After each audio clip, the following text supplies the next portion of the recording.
l'histoire de France, dans toute l'histoire de l'Occident, on est la génération qui vit le plus longtemps célibataire. Beaucoup plus longtemps que toutes les générations avant nous. À Paris, 43% des personnes sont célibataires. Et ce chiffre, il augmente si on se concentre uniquement sur les femmes, avec près d'une Parisienne sur deux qui est célibataire. En France, la hausse du célibat concerne tous les âges. La proportion des célibataires pour les 20-24 ans, elle a doublé en près de 50 ans. Le célibat, il grimpe aussi pour les 25-34 ans. Et c'est la même chose dans toutes les autres classes d'âge, sauf pour les seniors. L'âge médian du premier mariage. Le premier mariage en France, il est en constante augmentation. En 2022, il est monté à 36,6 ans pour les hommes, 34,7 pour les femmes, d'après l'INSEE, d'après les statistiques de l'INSEE. Autrement dit, on se marie de plus en plus tard et on reste célibataire aussi de plus en plus longtemps. Cette réalité du célibat, c'est une source d'anxiété dans notre société. On parle même d'anuptaphobie. Donc vous allez apprendre deux mots ce soir, enfin peut-être que vous les connaissez, mais moi je ne les connaissais pas, voilà. Mais l'anuptaphobie, c'est la peur irrationnelle de rester célibataire, d'être célibataire. Et il y a aussi une peur dans l'engagement, une peur d'être en couple, ça s'appelle la gamophobie, mais c'est l'anuptaphobie qui est beaucoup plus répandue dans notre société, cette peur de rester célibataire. Beaucoup, on a l'impression que les vies qui comptent vraiment, c'est celles des gens mariés.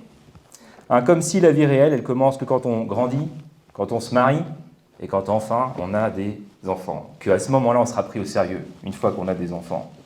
Mais qu'avant ça, on est un peu considéré comme des membres juniors dans la famille de Dieu. Un célibataire, il peut régulièrement ressentir de la solitude, du rejet, surtout alors qu'il avance en âge. Un de mes amis célibataires un jour m'a confié « J'aurais jamais cru que ma vie prendrait cette direction. J'ai plus de 30 ans, et à cet âge-là, je pensais avoir de jeunes enfants, je pensais avoir une famille, mais aujourd'hui, il n'y a rien de tout ça, et j'ai absolument aucune perspective de relation de couple à l'horizon. » Et je crois que ces paroles, elles résonnent chez beaucoup d'entre nous, chez beaucoup de célibataires. Et en plus, à côté de ça, il y a les immenses bienfaits des réseaux sociaux. Donc je suis assez ironique sur ça, mais vous savez comment ça se passe. On va sur Facebook, on va sur Instagram, et puis nous, on regarde nos photos, et nos photos en tant que célibataire, souvent c'est celles des cafés qu'on prend seul ou avec des amis. Et puis vous comparez ça avec celles de vos anciens amis de la fac, du lycée, qui se sont mariés, qui semblent avoir une vie géniale, ils sont souriants, en vacances, amoureux, le conjoint qui réussit professionnellement, leurs enfants qui vivent des premières fois, premier jour à l'école, premier pas, premier mot, etc. Et ça peut faire naître en celui qui est célibataire le sentiment d'avoir une vie terne, de passer à côté de la vraie vie, comme s'il était spectateur pendant que les autres, ils sont en train de vivre le film principal, de vivre en tant qu'acteur dans le film principal. Et ça peut susciter tout un tas de questions, comme est-ce que quelqu'un va un jour vouloir de moi? Est-ce que moi aussi je connaîtrai cette intimité, cette vie partagée, cette construction à deux? Et puis à mesure que de plus en plus de jeunes célibataires arrivent sur le marché, entre guillemets, est-ce que je ne vais pas devenir trop vieux ou trop vieille pour être encore désirable? Surtout dans une culture obsédée par la jeunesse. Et pour les chrétiens, ces questions, elles peuvent prendre encore une autre dimension. Seigneur, je n'ai pas le don du célibat et je brûle de désir. Qu'est-ce que je fais avec ça? Qu'est-ce que je fais avec ça? Qu'est-ce que tu attends de moi? D'autant plus qu'on vit dans une culture où c'est vrai, les tabous sexuels, ils ont été largement relativisés, largement banalisés. Avant, il y avait cette idée de mieux vaut se marier que de brûler. Il y avait toute une théorie de l'attente sexuelle qui trouvait sa fin dans le cadre du mariage. Aujourd'hui, dans une vision post-chrétienne de la sexualité, cette logique, elle a disparu. Il n'y a plus besoin de se marier pour avoir du sexe, pour avoir des relations sexuelles. Et donc, du coup, j'en viens à cette question. Qu'est-ce que ça veut dire de suivre Jésus quand on est célibataire? Comment vivre sa foi, son corps, ses désirs, ses attentes, sans se résigner et sans non plus se renier totalement? Et c'est là, je crois, que la Bible offre une espérance. Parce qu'elle ne voit pas le célibat comme une anomalie, ni comme une tare, ni comme une parenthèse gênante. Au contraire, elle nous offre même toute une théologie du célibat. Et je vous propose qu'on voit ça rapidement. Mais déjà, Jésus lui-même était célibataire. Et je vous le rappelle, il était pleinement Dieu. On peut dire, ah oui, mais lui c'était Dieu. Mais il était pleinement Dieu, mais il est aussi pleinement homme. En Hébreux 4, verset 15, il est dit que Jésus a été tenté en toutes choses, comme nous, sans commettre le péché. Jésus a connu les émotions humaines. Il a connu l'affection, l'attachement, la compassion, le désir de proximité. Il n'était pas anesthésié émotionnellement. Et je suis persuadé que Jésus n'était pas célibataire faute d'occasion. Mais il a choisi volontairement de rester célibataire en orientant totalement son existence vers la mission. Jésus, le plus grand homme qui a vécu sur cette terre, a choisi de ne pas se marier et il était un être humain pleinement fonctionnel, profondément joyeux et épanoui. Et par son exemple, il nous montre que ce n'est pas nécessaire d'être marié pour être joyeux, pour être épanoui. L'apôtre Paul, lui aussi, il était célibataire. On pense qu'il a peut-être été marié, mais il a été célibataire sur la longue période jusqu'à la fin de sa vie. Mais ce n'était pas un célibat vécu dans un renoncement dur ou austère, c'était le fruit d'un profond contentement dans le Fils de Dieu. Un contentement qui lui a permis de vivre son célibat de manière saine. Dans la culture gréco-romaine, être célibataire, c'était pratiquement n'avoir aucun statut social. Mais pourtant, dans l'Église de Jésus, ces célibataires, ils étaient accueillis, ils étaient honorés. Ils pouvaient même accéder à une forme de noblesse, une véritable forme de noblesse. Chez les Mormons, par exemple, vous ne pouvez pas accéder au plus haut degré de salut et de divinisation si vous ne vous mariez pas. Ce n'est pas possible. Alors que dans le christianisme, le mariage n'a aucune incidence sur notre salut. Bon, en disant ça, je suis bien conscient que tout ça ne fait pas disparaître comme par magie les douleurs liées au célibat, surtout dans notre culture. Je sais que certaines personnes se disent qu'elles ne seront jamais heureuses ni épanouies tant qu'elles n'auront pas trouvé leur âme sœur. On dit ça parfois. Mais il y a pas mal d'idolâtrie autour de cette idée dans l'Église, autour du mariage, autour de l'idée aussi de l'âme sœur. Et c'est assez drôle parce que sur ce point-là, soudainement, tout le monde devient calviniste. En mode, je crois que Dieu m'a réservé une personne. Et dans sa souveraineté, elle arrivera au moment parfait. Et voilà comment la vie est censée se dérouler. Et cette croyance, je pense qu'elle peut engendrer une détresse profonde. Tim Keller, il dit ceci dans son livre sur le mariage. Hop. Il dit, c'est un peu loin pour vous, mais vous aurez peut-être l'occasion de le lire quand même. Il dit « Je veux quelqu'un qui remplisse chaque vide en moi, qui réveille tous les talents qui sommeillent en moi et qui me transporte continuellement dans un bonheur émotionnel hors du commun. » Et alors avec ça, on vient mettre une pression de dingue sur un autre être humain. Je ne sais pas si ça vous est déjà arrivé de commencer à fréquenter quelqu'un, vous faites quelques rendez-vous, et puis au bout d'un moment, vous dites « Oula, il ou elle a des attentes que personne ne pourra jamais combler. » Et cette vision de l'âme sœur, non seulement elle est idolâtre, mais elle est aussi façonnée par le consumérisme de notre époque, par toute une industrie de la romance qui cherche à capter, à stimuler, à jouer avec nos désirs, essentiellement pour faire du profit. Et le résultat, c'est que les célibataires finissent par idolâtrer le mariage, par le considérer comme le but ultime. Et une fois marié, on peut se retrouver dans cette quête du mariage idéal. Et quand on a attendu longtemps, et quand on constate que la réalité n'est pas à la hauteur de ce qu'on espérait, ça peut vraiment produire une immense frustration et une grande désillusion.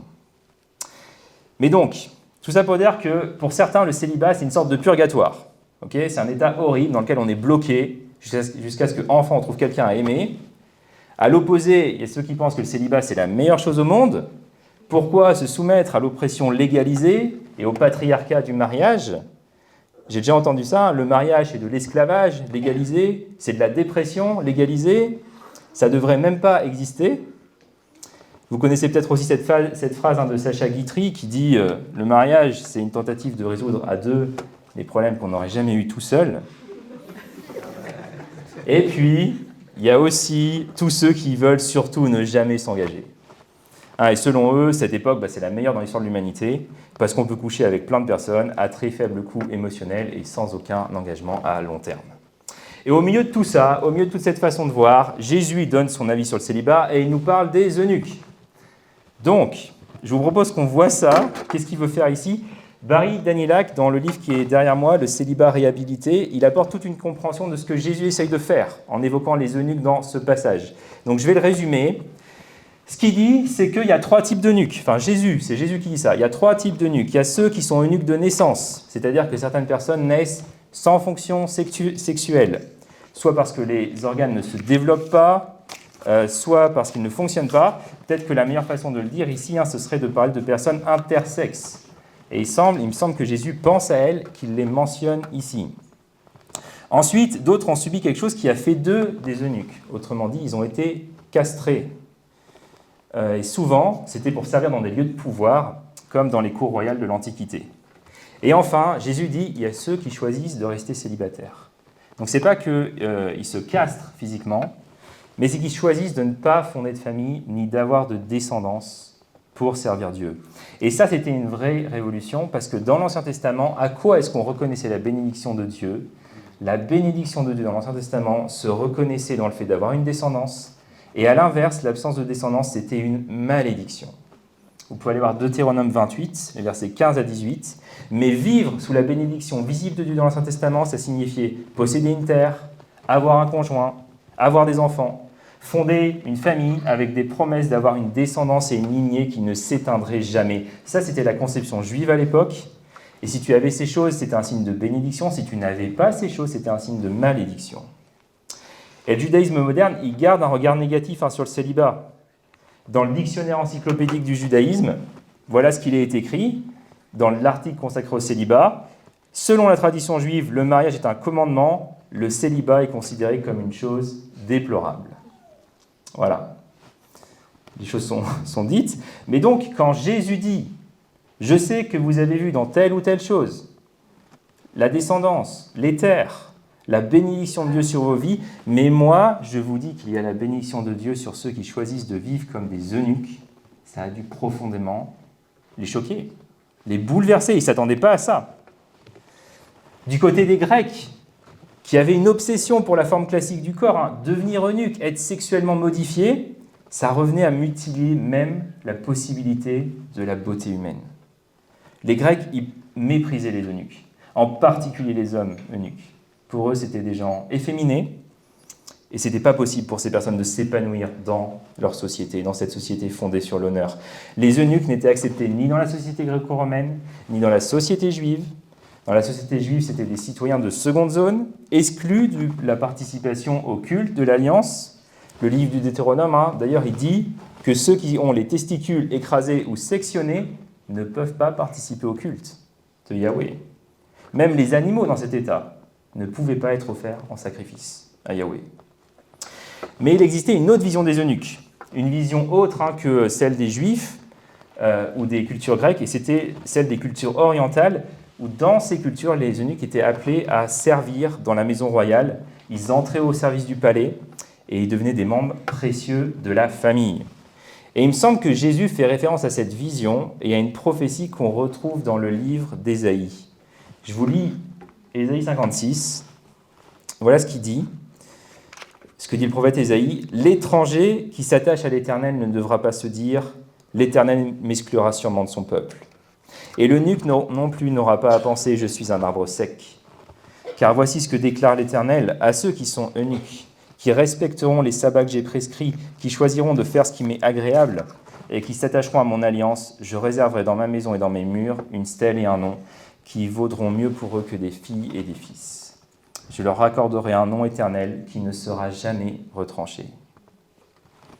Et ça, c'est fascinant dans l'Ancien Testament. L'eunuque est béni pour sa fidélité à l'Éternel. Il est béni parce qu'il possède un héritage dans le temple du Seigneur, un héritage qui n'a rien à voir avec le fait d'avoir des enfants, et il devient le modèle de celui qui n'a pas de famille biologique, mais qui est pleinement béni, pleinement accueilli par Dieu.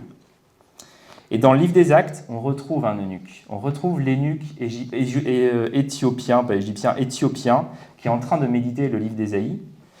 Et je ne sais pas si vous vous rappelez, mais Philippe arrive et lui demande « Est-ce que tu es en train de comprendre ce que tu lis ?» Et ils ont une discussion sur ce livre d'Ésaïe. Et est-ce que vous vous rappelez de la question que pose l'eunuque éthiopien ? Il dit à Philippe « Voilà de l'eau, qu'est-ce qui m'empêcherait d'être baptisé ?» Et je pense qu'en fait, ce qu'il est en train de dire, c'est « Regarde, j'ai étudié l'Ancien Testament, mais je suis un eunuque. Est-ce que je suis le bienvenu dans la famille de Dieu ? Est-ce que j'ai vraiment ma place ?» Et Philippe lui répond « Oui, bienvenue dans la famille de Dieu. Rien ne t'en empêche. » Mais vous voyez, la venue de Jésus a complètement changé la manière dont on perçoit le célibat. Le Nouveau Testament n'interprète pas le mandat donné à Adam, à Noé ou à Jacob comme un impératif qui s'applique à tout le monde. Le mariage, la procréation, la prospérité matérielle ne sont pas associés à la bénédiction de l'Alliance dans le Nouveau Testament. Le message central du Nouveau Testament, c'est l'annonce de la bonne nouvelle de la venue du royaume de Dieu. Et ce royaume, il n'exige ni le mariage, il n'exige pas d'avoir des enfants, et il n'exige pas de posséder une terre ou un pays. Et la préoccupation première de Jésus dans son ministère, c'est pas de donner des instructions pour bien vivre dans un pays, mais c'est de donner des instructions pour bien vivre dans le royaume. Il nous parle d'une vie nouvelle dans l'esprit. C'est la vie éternelle qui commence maintenant. Le Nouveau Testament ne donne aucun commandement explicite de se marier, de procréer, d'avoir des enfants. Il nous donne un nouveau mandat, celui de former des fils, des enfants spirituels, pour vivre, encore une fois, non pas dans une terre ou dans un pays, mais dans le royaume de Dieu, et d'aller dans le monde entier pour annoncer la bonne nouvelle. Et parenthèse, mais si vous étudiez le grec, et que vous allez par exemple à Colossiens chapitre 1, où Paul dit « L'évangile se répand dans le monde entier », et il est en train de porter du fruit, vous pouvez comparer ça avec la Septante, la version grecque de l'Ancien Testament, et ce qu'on découvre, c'est que Paul a repris le commandement de la Genèse, quand il dit « Soyez féconds et multipliez », mais il l'a transposé à l'Évangile, par le biais de la mission et du discipulat. Mais donc tout ça, pour dire une chose très claire, c'est que tu n'as pas besoin d'être marié pour être accueilli dans la famille de Dieu, pour avoir part aux bénédictions de Dieu, pour avoir part à l'Esprit de Dieu. Et en tant que célibataire, tu peux recevoir un héritage extraordinaire dans le royaume de Dieu. Alors j'aimerais revenir à Matthieu 19. Ça va? Vous survivez jusque-là? J'aimerais revenir à Matthieu 19. Les couples, gardez vos oreilles ouvertes aussi, parce que je vais m'adresser à nous aussi. Mais Jésus dit en Matthieu 19 que celui qui peut accepter cet enseignement l'accepte. Imagine, tu es en train de boire un café avec Jésus. Salut Jésus, ça va? Oui, ça va. Ça va plutôt bien. Et là, tu lui dis, écoute, moi je suis célibataire et j'ai un problème avec ça. J'ai l'impression que je suis un membre junior dans le corps de Christ. Et qu'est-ce que je suis censé faire? Qu'est-ce que je fais avec mon célibat? Et je pense que Jésus te répondrait, t'es célibataire, ok, écoute-moi. Je veux t'utiliser dans ton célibat, et si tu peux accepter ça, fais-moi confiance. Il y a dans cette voie plus de bénédictions que tu ne peux l'imaginer.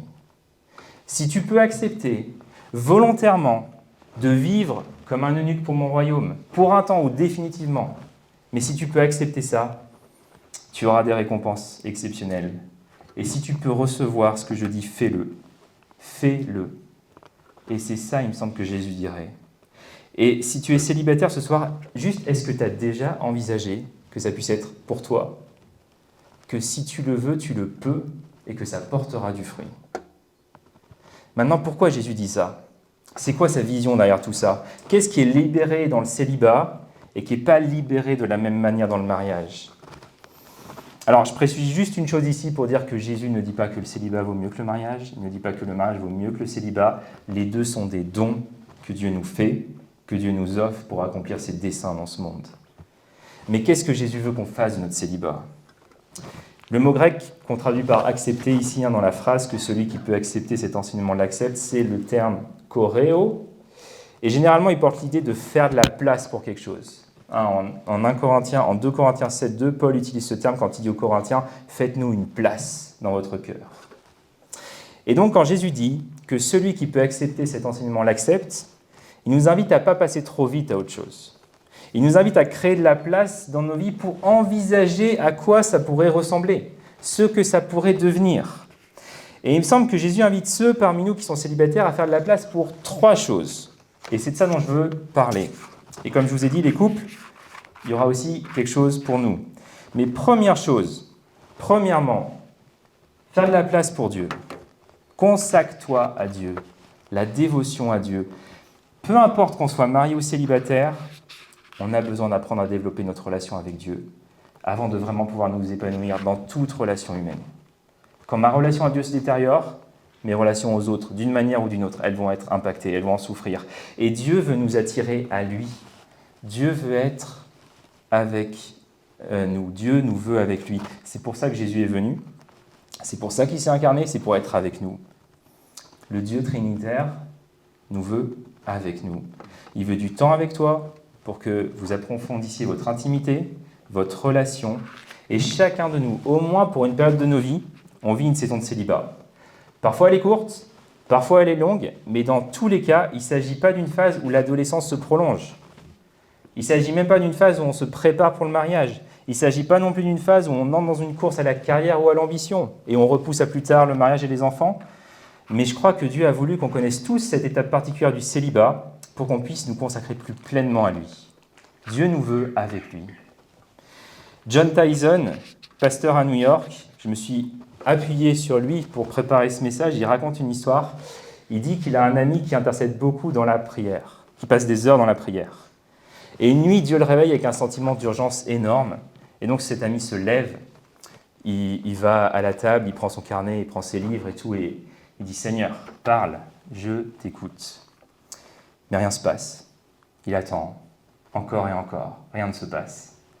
Du coup, il se dit « je me suis peut-être trompé », il va se recoucher. La nuit suivante, même chose, un énorme sentiment d'urgence. Alors, il se lève et il dit « Seigneur, parle, je suis là, je t'écoute ». Mais rien, il est là, il est assis, immobile, et rien ne se passe. Alors il se dit, je ne comprends pas ce qui se passe. Peut-être que mon don dans l'intercession, il fonctionne pas bien. Peut-être qu'il est cassé, peut-être qu'il est défaillant. Il va voir un de ses mentors, il lui dit, j'ai ça qui se passe, Dieu me réveille de manière très claire la nuit, mais quand je me mets à son écoute, il ne se passe rien, j'entends rien. Pourtant, je lui dis, Seigneur, c'est quoi le besoin? C'est quoi le fardeau? Est-ce qu'il y a un missionnaire en difficulté quelque part? Est-ce qu'il faut prier pour un réveil en Indonésie ou quelque part d'autre? C'est quoi le besoin? C'est quoi le fardeau? Mais Dieu ne me répond pas. Et son mentor lui répond, tu ne comprends pas. Tu ne comprends pas le cœur de Dieu. Dieu t'a simplement réveillé parce qu'il veut être avec toi. Et parfois, Dieu ne veut pas notre intercession, il veut juste être avec nous. Et donc la nuit suivante, quand cette personne se réveille, elle dit « Me voici, mais l'approche est différente ». Est-ce que vous savez que Jésus est jaloux de notre attention? Il veut être avec nous. Il se soucie de nous. Et Dieu nous offre cette saison de célibat afin qu'on puisse grandir dans notre intimité et notre amour pour lui. Ce soir, est-ce que tu vois la beauté de Jésus? Est-ce que tu vois sa justice, son amour, sa miséricorde, sa puissance, sa grâce, sa force, sa compassion, sa bonté, sa douceur, son courage, sa bravoure? Est-ce que c'est la chose la plus douce dans ton cœur? Est-ce que tu as cette vision un peu comme l'apôtre Paul qui est saisie et qui est emportée par la gloire de Christ? Dieu nous veut avec lui. Et donc je t'encourage, là où tu en es aujourd'hui, s'il y a des choses que tu as toujours voulu explorer dans ta relation avec Dieu, utilise ton célibat pour le faire. Tu as une question théologique qui te travaille, tu as le désir de développer tes dons, de mieux connaître la parole de Dieu, de grandir dans tel aspect de la vie chrétienne. Pourquoi ne pas consacrer une année à ces choses? Pourquoi même ne pas te consacrer entièrement? Pourquoi ne pas faire? Jésus nous dit, il y a des récompenses et des opportunités pour ceux qui se font eunuques pour le royaume des cieux, à cause du royaume des cieux. Alors si tu peux vivre comme un eunuque, fais-le. Fais-le, parce que Dieu veut se donner complètement à toi et il aimerait avoir ta pleine dévotion. Donc la dévotion à Dieu. Et deuxième chose, tu peux faire une différence. Agis, agis. La deuxième chose, c'est ça, c'est les célibataires, à cause de leur situation et de leur mobilité, ils ont une capacité unique à faire une vraie différence dans ce monde. John Tyson dit quelque chose de très juste encore. Il dit, quand tu te maries, et surtout quand tu as des enfants, les petits espaces de liberté que tu avais disparaissent littéralement dans des trous noirs d'obligation. Et c'est vrai. C'est vrai. Jamie qui rigole, mais tu sais ce que c'est. Mais si vous êtes célibataire aujourd'hui, vous avez deux choses très précieuses. Vous avez une liberté assez grande et du temps à disposition. Ces ressources, elles vous sont données maintenant, mais elles vont diminuer avec le temps, alors que les obligations viennent et qu'elles envahissent nos vies. Et en particulier quand vous êtes jeune et célibataire, ce que sont beaucoup ici dans notre Église, vous êtes dans ce cas-là, vous avez plus de temps que pratiquement n'importe qui sur la planète. En plus, surtout dans notre société occidentale, mais les enfants n'ont pas la liberté que vous avez. Ils ont beaucoup moins de responsabilités, mais ils ont très peu d'autonomie. Les personnes âgées n'ont pas ce niveau de liberté non plus, parce qu'elles n'ont pas les ressources, l'énergie ou la capacité physique dont vous disposez. Les personnes mariées ne l'ont pas non plus, car elles se soucient de leur conjoint et de leur famille. Mais vous, vous avez une liberté et plus de temps que d'autres, et vous pouvez en faire quelque chose. John Tyson cite Philippe Zimbardo, un psychologue américain, qui estime qu'un jeune adulte occidental dans la vingtaine a passé en moyenne 10 000 heures à jouer aux jeux vidéo. 10 000 heures. Je ne sais pas si vous connaissez la règle des 10 000 heures, mais avec 10 000 heures, on peut devenir un expert dans n'importe quel domaine. 10 000 heures. Et vous le savez, je pense qu'on en est plus conscient que n'importe quelle génération avant nous dans le monde, dans l'histoire. Notre monde va mal, notre monde est abîmé, notre monde est brisé. Il y a des guerres, l'esclavage, l'injustice, une pauvreté écrasante. Et notre monde a besoin que certains d'entre nous, on se lève avec cette compassion de Jésus et qu'on aille soigner les blessures du monde. Le monde a besoin de nous, notre société a besoin de nous. Alors ce que je veux faire, c'est vous encourager à ne pas gaspiller votre énergie, votre vision, votre passion dans des choses triviales. Vous n'avez pas besoin d'être plus âgé. Vous n'avez pas besoin d'avoir plus d'argent. Vous n'avez pas besoin d'être marié. Maintenant, le monde vous attend. Vous pouvez faire quelque chose de beau et de significatif dans votre contexte et dans ce monde. Et si tu as une cause à cœur, s'il y a quelque chose qui te brise le cœur, si tu as un fardeau pour lequel tu aimerais donner ton temps et ton énergie, vas-y. Vas-y, fonce, vas-y, vraiment. On n'a aucune idée, je suis persuadé qu'on n'a aucune idée de la manière dont Dieu peut utiliser, peut agir, peut transformer les choses à partir de personnes qui sont animées par l'amour de Jésus et qui sont prêtes à répondre aux besoins de ceux qui nous entourent. Donc si tu peux recevoir tout ça, je t'invite à te consacrer à Dieu, je t'invite à agir et je t'invite à te connaître. Dernière chose, savoir qui tu es vraiment, te découvrir. Et si j'en parle, c'est parce que, honnêtement, beaucoup de gens, je trouve, ne se connaissent pas vraiment. On avance parfois dans la vie avec une identité fragile, avec une image de nous-mêmes qui est assez superficielle. Il y a toutes les attentes familiales, il y a toute la gestion de notre image pour être accepté par un tel, pour être désiré par un autre. Il y a tous les efforts investis dans la carrière pour réussir, pour devenir quelqu'un dans un domaine professionnel précis. Et au final, on n'a pas le temps. On n'a pas le temps de s'asseoir pour réfléchir, pour se demander qu'est-ce que je crois vraiment, qui je suis vraiment, alors que c'est essentiel. Et Jésus, je pense, veut faire ça. Jésus veut nous donner une vraie conscience de nous-mêmes. Il veut nous conduire à découvrir ce qu'il a placé en nous, nos dons, notre vocation, nos préférences. Alors, est-ce que tu sais qui tu es? Est-ce que tu assumes ta foi? Est-ce que ton identité est stable, indépendante de toute relation horizontale? Est-ce que tu ressens au fond de toi, dans tes tripes, cette certitude d'être l'enfant connu et aimé de Dieu, capable de traverser ce monde avec sécurité, avec émerveillement? Ou est-ce que tu te sens fragile? Est-ce que tu es comme un caméléon qui s'adapte à chaque environnement, qui change constamment par peur du rejet? Et parfois, Dieu nous appelle dans des saisons où il veut nous montrer qui on est réellement. Je ne sais pas si vous vous rappelez des fils du tonnerre dans la Bible. Moi, ça m'a toujours fait rire, ce nom, quoi, les fils du tonnerre. Je les imagine arriver dans le ministère. On est les fils du tonnerre. Voilà, grosses attentes, grosse bande-son, je ne sais pas. Mais pourtant, ils se trompent sur tout. Ils foirent tout. Il n'y a rien qui va. Ils se disputent pour savoir qui est le plus grand. Ils envoient leur mère demander des places d'honneur dans le royaume. Jésus arrive dans un village samaritain, on le rejette et ils disent « Seigneur, on fait descendre le feu du ciel pour les détruire ?» Et Jésus est venu, pourtant précisément pour les sauver. Et c'est le malaise. Vraiment, il n'y a rien qui va. Et pourtant, l'un de ces fils du tonnerre, il va vivre une transformation d'identité complète. Jean, le fils de Zébédée, c'est l'un des fils du tonnerre. À la fin de l'évangile, il pose sa poitrine sur Jésus. Et ce fils du tonnerre va devenir l'apôtre de l'amour. Hein. C'est lui qui, selon la tradition de l'Église, est derrière la rédaction du 4e évangile. Le fils du tonnerre devient le disciple bien-aimé et il écrit un évangile en se présentant comme le disciple que Jésus aimait. On pourrait dire, il est un peu culotté, non? Il n'a pas froid aux yeux.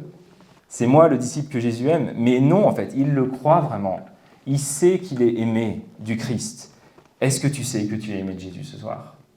Est-ce que nous savons que Jésus nous aime? Est-ce que tu as répondu à son invitation à venir à lui et à laisser ton identité passer de la performance, de l'effort, de la comparaison à celle d'un enfant aimé du Père Céleste. Et je crois vraiment que c'est exactement ce que la saison du célibat peut rendre possible. C'est ce qu'elle peut offrir. Et quand on regarde à Jésus, qui est notre modèle, qui est notre exemple, qui est notre ami, on se rend compte que lui-même, il a vécu son célibat comme une opportunité de se consacrer à Dieu, comme un temps d'action, et même comme un espace pour découvrir qui il était devant le Père, en recevant continuellement cette affirmation « Tu es mon Fils bien-aimé ». Alors les amis, si vous pouvez faire de la place pour ces choses, faites-le. Faites-le parce que le fruit sera immense. Je vois que, oui, le temps passe, je vais conclure, mais si tu es célibataire aujourd'hui, l'Église a besoin de toi, le monde a besoin de toi, notre société a besoin de ta créativité là où il y a des problèmes, le monde a besoin que tu apportes tes dons là où il est brisé. Mais je voudrais terminer en m'adressant à notre Église dans son entièreté. On doit prendre au sérieux les paroles de Jésus quand il parle du fait de former une vraie famille. On doit prendre ça au sérieux. J'avais vraiment à cœur de souligner le rôle de l'Église, le rôle que la communauté peut et doit jouer auprès des célibataires. Vous savez que la communauté, c'est un sujet que j'affectionne. Vous m'avez entendu plusieurs fois sur le sujet.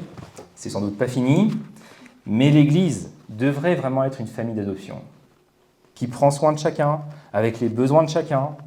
Et ça doit impliquer une attention particulière pour ceux qui sont célibataires. J'ai été marqué en entendant la remarque d'un auteur chrétien dernièrement. Il est homosexuel, homosensible, et il dit « On nous dit de rester célibataire, mais est-ce que l'Église se rend compte de ce qu'elle me demande ? Est-ce que l'Église se rend compte de ce qu'elle est en train de me demander ? Parce que même au-delà des questions d'abstinence, j'ai besoin de relations profondes, comme je pourrais l'avoir dans le mariage. » Et il donne un exemple personnel où il a vu son père être au chevet de sa mère pendant des années, alors qu'elle était malade, et elle a fini par décéder de cette maladie-là. Et il pose cette question à l'Église qui, à mon avis, est extrêmement importante, de dire « Mais qui sera là pour moi quand je serai malade, si je suis dans la même situation ? Qui sera à mon chevet ? Qui sera là quand j'aurai des problèmes d'argent ?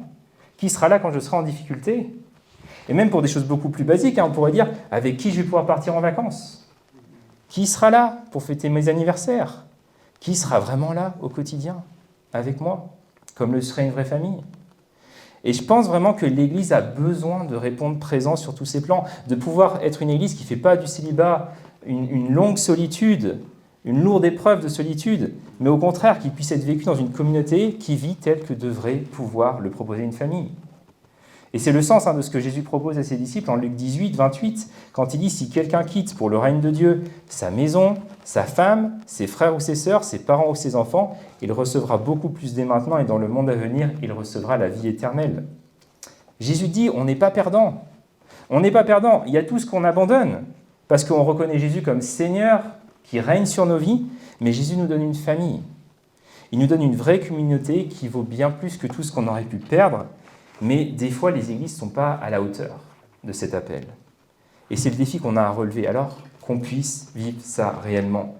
Et bien sûr, tout ça, ça ne change rien à la question de l'abstinence, même si je pense qu'une fois qu'on a des relations fortes, riches, une vie d'église vivifiante et ce genre de choses, c'est plus facile de vivre l'abstinence que si on a une vie déprimante, tout seul, et dans laquelle on souffre de solitude, et forcément tout le reste va être plus difficile. Et donc, pour vraiment conclure cette fois, réalisons tous qu'en tant que disciples de Jésus, on est appelé à le voir comme notre modèle, comme notre réconfort, comme notre raison d'être, notre raison de vivre. C'est ça notre appel. Et même si tu es marié ce soir, le mariage n'est que temporaire. À la fin de l'histoire, on sera tous célibataires devant le Seigneur. On sera tous célibataires dans le royaume, rassemblés en tant que peuple et en route vers les noces de l'agneau. Mais si tu le peux ce soir, écoute Jésus. Écoute Jésus. Si tu peux recevoir ce qu'il te dit, reçois-le. Tu n'as pas besoin d'avoir une famille. Tu n'as pas besoin d'avoir des enfants. Tu peux servir Dieu tel que tu es, être accueilli et recevoir un nom qui vaut plus, qui vaut bien plus que des fils et des filles.